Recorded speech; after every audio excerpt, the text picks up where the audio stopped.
On selline mõte, et äkki alustaks istungiga. Väga hea. Aga tegelikult on meil täna mitut moodi eriline päev ja kasutades seda, et te korraks olete nagu nõutud ja omavahel juttu ei aja, ma annaksin sõna meie ühele külalisele, nimelt Marika Kaasik täiskasvanute gümnaasiumist soovib meile öelda mõne sõna ja mitte ainult öelda ilmselt. Palun. Tere päevast, hea Tartu linna rahvaesindaja. Mina olen Marika Kaasik. Ma mõtlesin, et õpetaja hääl, et ehk ikka kõlab tagumistesse ridadesse. Olen Tartu täiskasvanute gümnaasiumi direktor ja Eesti täiskasvanute koolitajate assotsiatsiooni Andras esindaja siin tänasel päeval. Ja mul on ära õiendada üks vana võlg. Nimelt, iga aasta oktoobrikuus toimub täiskasvanud õppija nädal. See on üle-eestiline ja sellel aastal sai see teoks juba 19. korda. Ja selle nädala eesmärk on täiskasvanud inimeste õppimise julgustamine, nende õppimisvõimaluste nendest teavitamine ja populariseerimine. Ja tõepoolest on ju nii, et õppimine võib inimest aidata väga mitmest keerulisest situatsioonist tema elus välja. Juhul, kui ta on jäänud parasjagu 2 töö vahele, või kui ta tahab olla parem lapsevanem ja päris täpselt ei oska, või kui ta tahab olla parem kaaslane oma kolleegidele või oma kodus, või kui ta tahab lihtsalt olla parem inimene. Ja sellepärast võiks seda ju kõigile soovitada. Ja täiskasvanud õppija nädala loosung ka kõlab, et õige aeg on õppida igal hetkel elus. Teiselt poolt on see väga-väga raske. On väga keeruline leida aega oma pere kõrvalt, oma töö kõrvalt, oma muude probleemidega toimetuleku kõrvalt, selleks, et pühenduda õppimisele, sest õppimine on töö, mis nõuab pühendumist ja pingutust. Ja sellepärast on täiskasvanud õppija nädala üks eesmärk ka märgata ja tunnustada neid õppijaid. Aga märgata ja tunnustada tuleb ka kõiki neid, kes toetavad seda õppimist. Ja sellel aastal läks siis nõnda, et Tartu Rahvaülikool esitas Eesti koolitussõbralikuma omavalitsuse tiitlile Tartu linna. Ja nüüd ma tsiteerin, et mitte eksida, sellepärast, et Tartu linnavalitsus väärtustab kõrgelt elukestvat õpet pakkuvate asutuste rolli tartlastele õppimisvõimaluste pakkumisel ning linnapea on korduvalt väljendanud veendumust, et täiskasvanute koolitusel osalemine tõstab tuntavalt inimeste elukvaliteeti. Rahvaülikooli poolt koostatud esildis oli muidugi palju pikem ja seal oli kõik need väärikad teod ka üksipulgi kirja pandud ja mina võin öelda ainult nõnda palju, et täiskasvanute gümnaasium toetab iga sõna sellest ja täiskasvanute koolitajate assotsiatsioon Andras pidas Tartu linna nii tubliks, et andis siis 2016. aasta koolitussõbralikuma omavalitsuse tiitli Tartu linnale.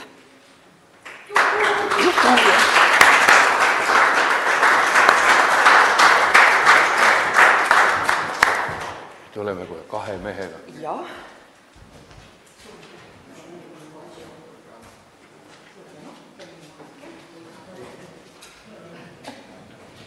Ja siia juurde kuulutame.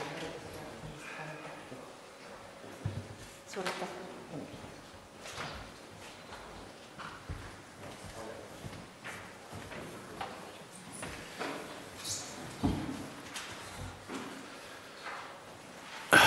Nii, oleme alustanud siis ilusa hetkega ja loodetavasti pakub järgnev meile veel ilusaid hetki täna loodetavasti ridamisi. Käesolev istung on meil 38. Ja kohalole on meil saabunud juba 26 linnavolikogu liiget. Puudumisest on teatanud meile kolleegid Toomas Tein, Tõnis Lukas, Evert Rööpson, Veljo Ipits, Imre Mürk, Karl Kull, Aivar Riisalu, Jaak Nigul, Jaan Sõrra. Hilinemist on palunud vabandada kolleeg Mihhail Lotman. Istungile on palutud Urmas Klaas, Jarno Laur, Valvo Semilarski, Artjom Suvorov, Tiia Teppan, Jaan Õunapuu, Jüri Mölder, Anvar Salomets, Andrus Ossip, Marika Kaasik.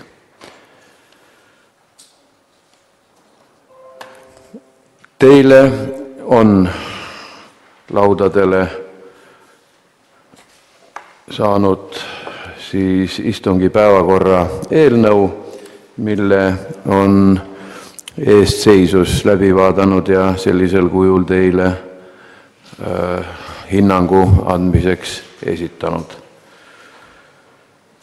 Kas on ettepanekuid? Mõistlik oleks korraga kokku leppida, et meil on esimeses päevakorrapunktis ettekandja muudatus ja Elronist on kohal siis mitte juhatuse esimees, vaid arendusdirektor Anvar Salomets. Eesti Raudtee, jah. Oleme selle muudatusega päri.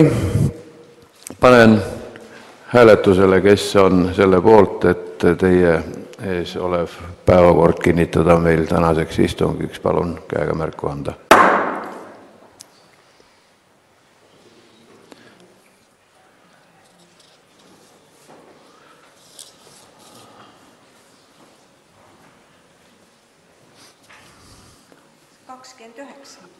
Kakskümmend üheksa. Kas on vastuhääli? Ei ole, päevakord on kinnitatud. Nüüd esimese päevakorrapunkti juures oleks meil mõistlik mõned kokkulepped sõlmida. Jah. Okei, teeme siis arupärimised enne, et päris punktuaalne olla. On sõna kolleeg Kõrel.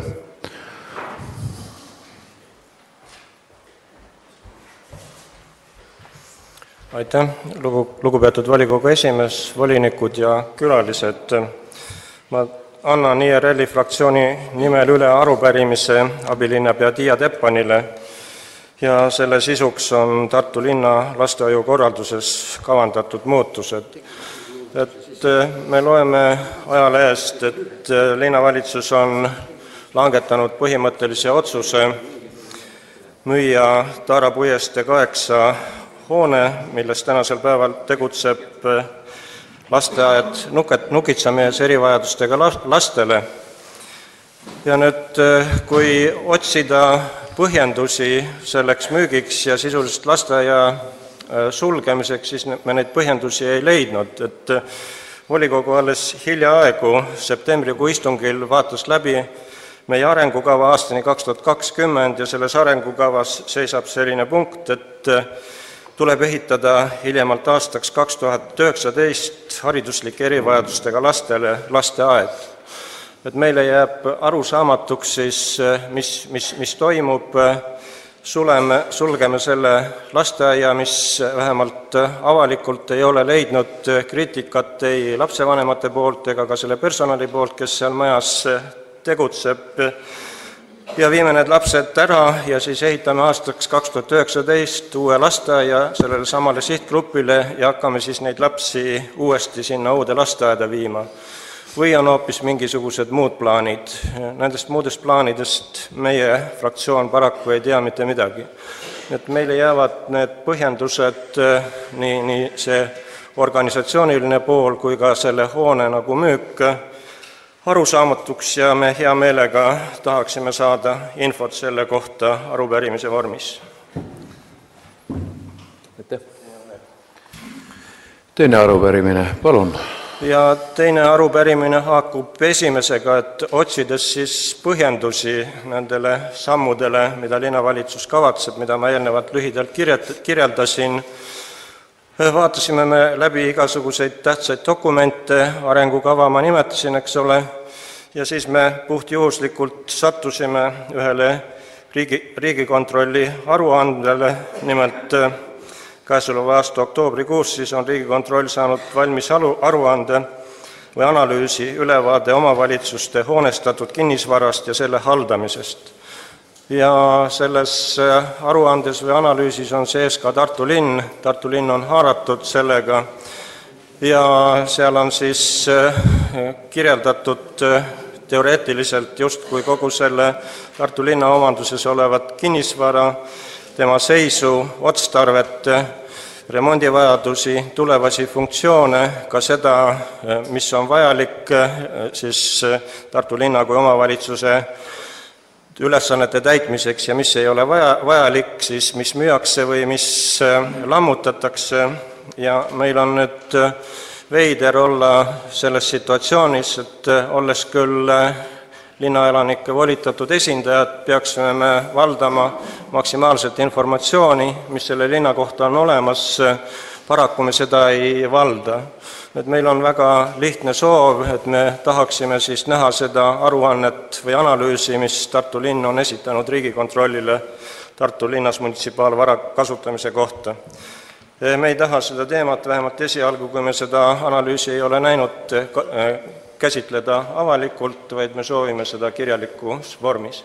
Aitäh. Aitäh. Nüüd, enne kui asume päevakorra juurde, vaatamata sellele, et saalis on suur vaikus, tahan juhtida tähelepanu, et see saal tõepoolest kajab hoopis teistmoodi kui see saal, mida me tavaliselt oleme kasutanud ja selle tõttu ei õnnestu väga edukalt ühitada meil ettekande kuulamist ja tööd sektsioonides või küsimusi-vastuseid siis väiksemates gruppides. Et seetõttu paluks küll, kui kellelgi tekib omavahel mõtte vahetamise vajadus, siis teha seda kas väga vaikselt või ehk saalist ajutiselt ka väljudes. Aitäh!